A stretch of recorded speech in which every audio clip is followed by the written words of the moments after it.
तो क्या Donald Trump अपने सबसे बड़े दुश्मन के एक सहयोगी पर भरोसा कर रहे हैं? भाई ये एक ऐसा सवाल है जिसने जियोपॉलिटिकल गलियारों में ना आजकल हलचल मचा दी है।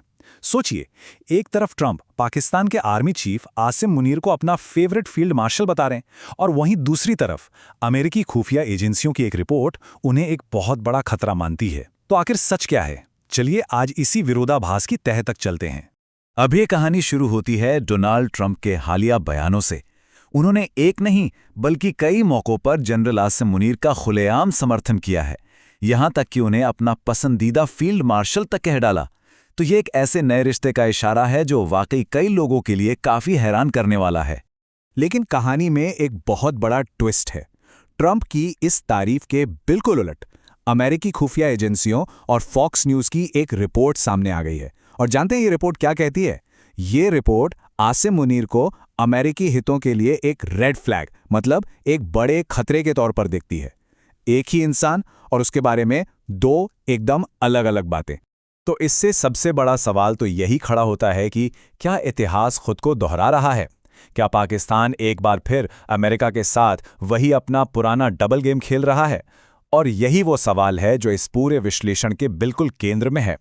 इस पूरी गुत्थी को सुलझाने के लिए ना हमें आसिम मुनीर के पेशेवर इतिहास में झांकना पड़ेगा, क्योंकि रिपोर्ट्स की माने तो असली खतरा वहीं छिपा है, खासकर उनके ईरान के साथ जो कथित रिश्ते रहे हैं उनमें। अच्छा, आगे बढ़ने से पहले ये समझना जरूरी है कि ये IRGC आखिर है क्या। IRGC यानी इस्लामिक रिवॉल्यूशनरी गार्ड कॉर्प्स, ये ईरान की वो ताकतवर मिलिट्री ब्रांच है जो विदेशों में गुप्त ऑपरेशंस को अंजाम देती है। और सबसे जरूरी बात यह है कि अमेरिका इसे एक आतंकवादी संगठन मानता है। अब रिपोर्ट में यह दावा किया गया है कि जब मुनीर पाकिस्तान की मिलिट्री इंटेलिजेंस के हेड थे, तब उनके IRGC और इसके बड़े कमांडरों जैसे कि मारे जा चुके कासिम सुलेमानी के साथ काफी गहर संबंध थे। मतलब जिस जनरल की ट्रंप इतनी तारीफ कर रहे हैं, उन्हीं के तार सीधे सीधे अमेरिका के एक घोषित दुश्मन से जुड़े हुए बताए जा रहे हैं। देखिए, इस मामले को सिर्फ एक व्यक्ति तक ही सीमित रखना सही नहीं होगा। इसे हमें पाकिस्तान और अमेरिका के रिश्तों के उस ऐतिहासिक पैटर्न में देखना होगा, क्योंकि ये जो मौजूदा स्थिति है ना, ये कोई अकेली घटना नहीं लगती। इतिहास तो इस बात का गवाह है। अफगानिस्तान युद्ध के दौरान अमेरिका से अरबों डॉलर की मदद लेने के बावजूद पाकिस्तान की खुफिया एजेंसियों पर क्या आरोप लगते रहे? यही कि वो तालिबान को सपोर्ट कर रहे थे। और फिर उसामा बिन लादेन का मामला, वो कहाँ मिला था? पाकिस्तान के एबटाबाद में। ये सारी घटनाएं डबल गेम की रणनीति का बिल्कुल क्लासिक उदाहरण है। और इस पूरे इतिहास का असर अमेरिकी जनता पर भी साफ दिखता है। एक सर्वे के मुताबिक आज भी 40% अमेरिकी पाकिस्तान को एक दुश्मन देश के तौर पर देखते हैं। ये छोटा आंकड़ा नहीं है, ये दोनों देशों के बीच गहरे अविश्वास को दिखाता है। तो सवाल फिर वहीं आ जाता है, इन सबके बावजूद ट्रंप इतने मेहरबान क्यों हैं? क्या इसके पीछे कोई फाइनेंशियल कनेक्शन है, जैसा कि कुछ रिपोर्ट्स में उनके बेटों की क्रिप्टो कंपनी को फायदा पहुंचाने की बात कही गई है? या फिर यह पाकिस्तान की एक और कूटनीतिक चाल है जिसमें ट्रंप को तारीफों के जाल में फंसाया जा रहा है?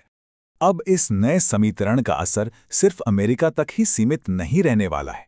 इसका सबसे बड़ा जियोपॉलिटिकल असर इस पूरे क्षेत्र पर और खासकर भारत जैसे प्रमुख अमेरिकी सहयोगियों पर पड़ना लगभग तय है। और ट्रंप की बदलती प्राथमिकताओं के संकेत भी मिलने लगे हैं। एक तरफ उन्होंने पाकिस्तान की राजकीय यात्रा की इच्छा जताई है, तो दूसरी तरफ भारत में होने वाले अहम क्वाड शिखर सम्मेलन में शामिल होने पर बिल्कुल चुप्पी साध रखी है।